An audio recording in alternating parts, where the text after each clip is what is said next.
José de San Martín, padre de la patria argentina. Restaurador de Chile y protector de Perú. General que cruzó los Andes con un ejército a pesar de tener asma, el hombre que prácticamente fundó Argentina. Y luego se exilió voluntariamente para no involucrarse en las guerras civiles. Esta es su historia. Solitario nació el 25 de febrero de 1778 de la ciudad de Chapechú, En la región crearon el Virreinato del Río de la Plata. Era el quinto hijo de Juan de San Martín y Gregoria Matorras. Su padre era funcionario de la corona española. Motivo por el cual la familia se fue a España cuando el pequeño José solamente tenía 8 años. Cuando ya contaba con 12 años, San Martín se enlistó en el ejército. Allí fue formado y comenzó a luchar en África contra los moros y más tarde en la guerra que España tenía con la Francia revolucionaria. En 1808 la situación se agravó. Carlos IV y su hijo Fernando VII habían sido apresados.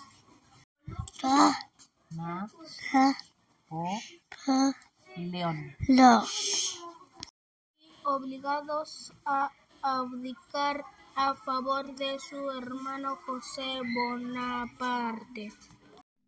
Comenzó entonces una serie de levantamientos contra los invasores franceses que continuaría con la creación de juntas locales fieles a Fernando VII.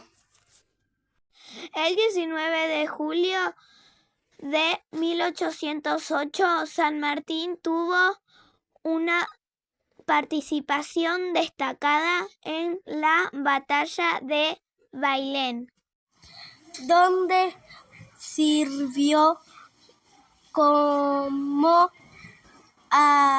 ayudante de campo del marqués de Coupigny.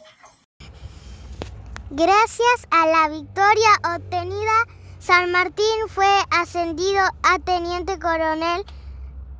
Luego de esto luchó en la batalla de Albuera al mando de brigadier William Beresford, el mismo que había comandado un ejército inglés para tomar Buenos Aires. Comandaba ahora soldados ingleses, portugueses y españoles en contra de los franceses. Más allá de esta momentánea alianza, el gobierno inglés tenía fuertes intereses económicos en propiciar la caída del Imperio español. Por este motivo fue bien recibido Francisco Miranda, que ideó un plan para sublevar toda Hispanoamérica y crear una gran nación americana independiente de España. Estas ideas llegaron a la península ibérica, donde los ideales de la Revolución Francesa estaban instalándose. San Martín tuvo contactos con una sociedad secreta en Cádiz que tenía su matriz en Londres. y se enteró de la situación en América. Como no pudo salvar a España, San Martín optó entonces por regresar a su patria y luchar en contra del mismo ejército que lo había formado.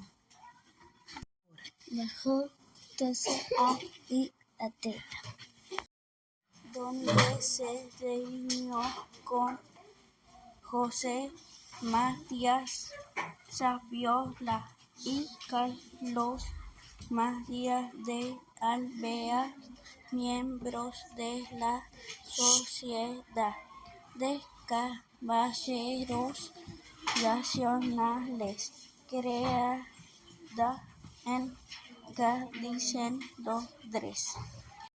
Toman contacto con otros grupos de independentistas hispanoamericanos inspirados en las actividades de Miranda, entre ellos el chileno Bernardo O'Higgins. Antes de partir a América, los rioplatenses constituyeron la Logia Lautaro bajo la presidencia de Alvear. Cuando San Martín llega a Buenos Aires en 1812, despierta dudas entre la sociedad porteña. Hablaba con acento español y no tenía familiares en la ciudad.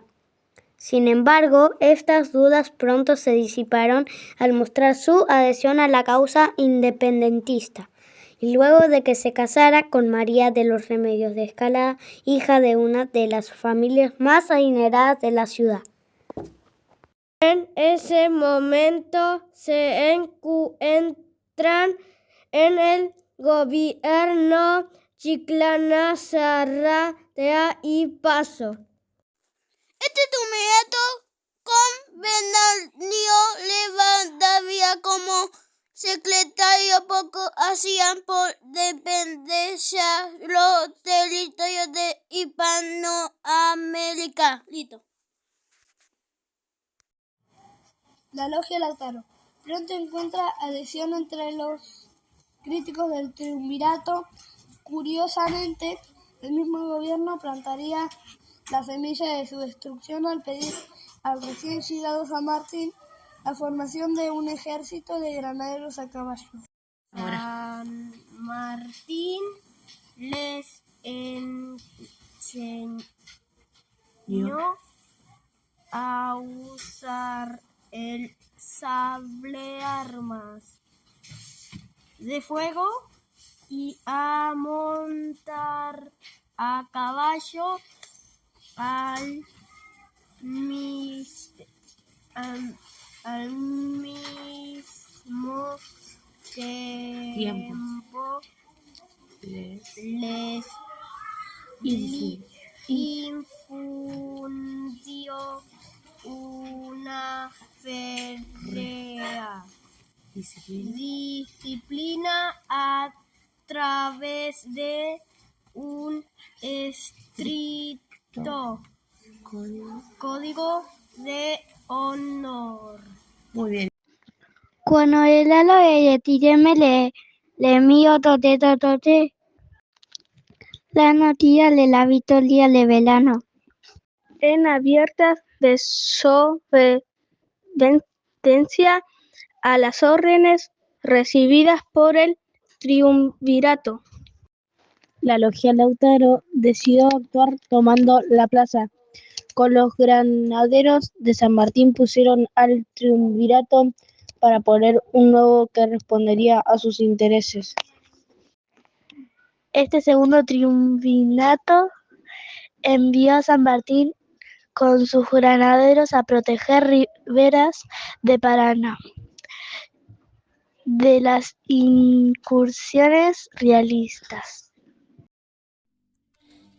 Tuvo lugar entonces la famosa batalla de San Lorenzo, donde San Martín lideró a sus granaderos en la batalla, y donde Juan Bautista Cabral dio su vida para salvar al general cuando éste quedó atrapado bajo su caballo. Aunque este hecho también en hubo otros soldados llamados Juan Bautista Maurria, de quien nadie se acuerda. Luego de esa victoria, San Martín fue nombrado comandante del jefe del Ejército del Norte en reemplazo de Manuel José Joaquín del Corazón de Jesús Belgrano. Al llegar a Tucumán, San Martín se encontró con lo que definió como tristes fragmentos de un ejército derrotado. Para recomponerse, se sirvió de Belgrano, quien lo ayudó a conocer la idiosincrasia de los soldados y oficiales y la geografía del territorio. Le informó además sobre las acciones de los ejércitos irregulares tan útiles para frenar el avance de los realistas, que más tarde conformaron la llegada de la Guerra de los Recursos. San Martín comienza a idear así su plan continental. No era conveniente seguir intentando avanzar por el norte, era preferido formar un ejército pequeño y disciplinado en Mendoza para pasar a Chile y acabar allí con los realistas, para luego avanzar por mar y tomar Lima. Fue así que San Martín se trasladó a Mendoza, donde se le concedió la gobernación de Cuyo. Mientras se preparaba, llegó el ejército chileno comandado por O'Higgins, que acababa de ser derrotado en Rancagua. Por otro lado, se reúnen en Tucumán en congreso para declarar la independencia. San Martín insistió fuertemente a través del diputado Godoy Cruz en que esto se hiciera sin demoras, ya que sin la declaración su ejército era solo un grupo de insurgentes a quien los realistas burlaban. La declaración de la independencia era un instrumento jurídico que San Martín necesitaba para darle a su ejército el carácter de libertador. Finalmente, la independencia es declarada en 1816 y al año siguiente San Martín y su ejército emprenden el cruce de los Andes. El ejército se componía de 5.000 soldados, 1.500 caballeros, 10.000 mulas de 18 piezas de artillería. Todo ese ejército fue dividido en 6 columnas que cruzarían por 6 pasos distintos para confundir y rodear a enemigos. Montado en una mula, cruzando las noches heladas de la cordillera, el general soportaba el apunamiento a pesar de su asma y los ataques de nervios que le afectaba la úlcera. Su cuerpo apenas respondía, pero todo estaba calculado de antemano. Se habían realizado los mapas de la zona fijando el día y el sitio preciso que cada oficial debía cumplir. Apenas terminó el cruce el 12 de febrero de 1817, tuvo lugar la batalla de Chacabuco. El ejército de los Andes salió victorioso, dejando el camino libre para tomar Santiago. El cabildo, convocado por los vecinos, proclamó como gobernador a San Martín, pero este se negó y en su lugar se fue designado a O'Higgins. Al comienzo del año siguiente se firmó el Acta de Independencia de Chile. Entretanto, habían llegado refuerzos realistas desde la Lima el 19 de marzo. Las Fuerzas Unidas de San Martín y O'Higgins acamparon en un lugar próximo en la ciudad Talca, denominado Cancha Rayada. Durante la noche de las tropas realistas cayeron sorpresa en el campamento, provocando una desbandada general. Sin embargo, San Martín y O'Higgins lograron recomponer su ejército y el 5 de abril volvieron a enfrentar a los realistas en la batalla de Maipú, donde salieron victoriosos. Mientras se encontraba en Mendoza preparando todo para la siguiente fase de su plan, San Martín recibió la orden de suspender su campaña y reprimir los caudillos de la banda oriental, pero se negó rotundamente a poner a sus tropas al servicio de una guerra civil y regresó a Chile. En esta ocasión, San Martín se encontraba tan enfermo que debió ser llevado en camilla por sus soldados. Se dice que el respeto que estos le tenían era tan grande que se peleaban entre ellos por ser quienes lo cargaban. El 20 de agosto de 1820, zarpa de Puerto de Paraíso la expedición libertadora rumbo a Perú con una flota al mando del almirante inglés Lord Cochrane. El 8 de septiembre desembarcaron al sur de Lima. San Martín se proponía hostigar desde las costas al ejército realista, cerrando los puertos y obligándolos a negociar. Para ello se envió a las costas del Callao almirante inglés que evitó las comunicaciones en el norte del Perú.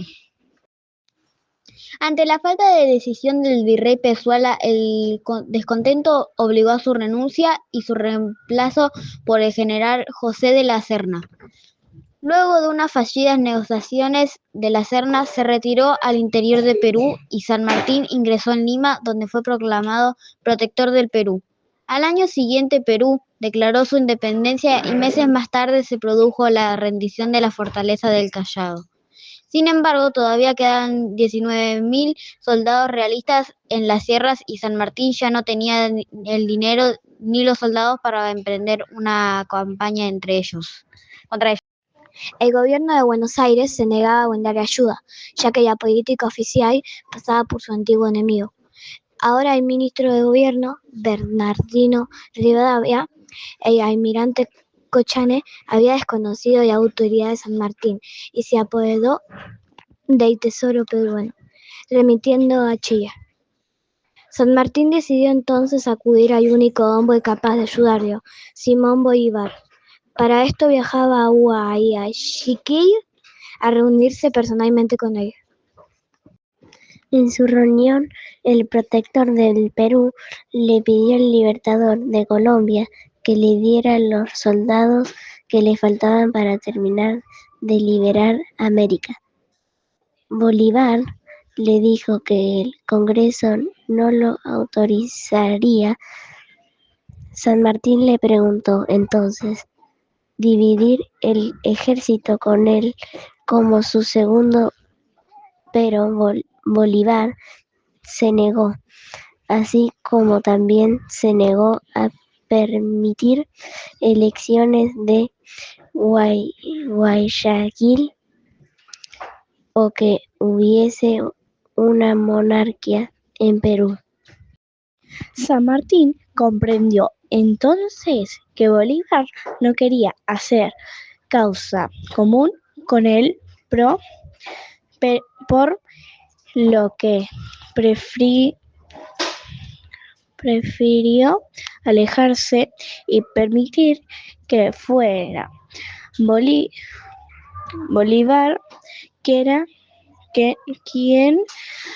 adquiriera la gloria de coronar la victoria americana. San Martín renunció a tu título del Perú y se embarcó de nuevo hacia Chile y de ahí a Mendoza, llegando en enero de 1823.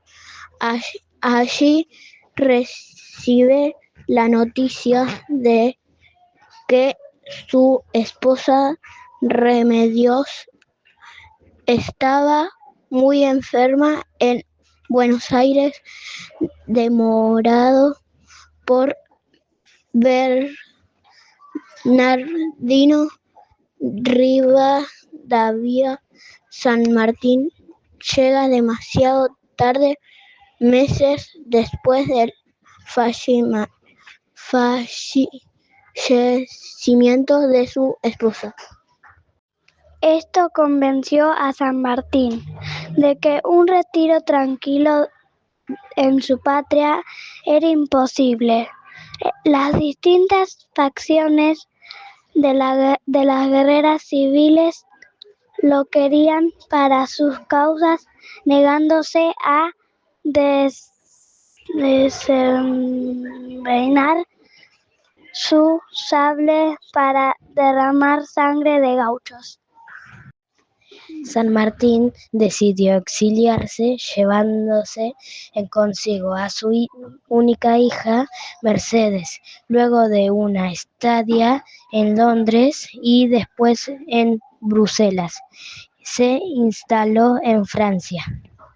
El Libertador veló siempre por la educación de su hija y nietas.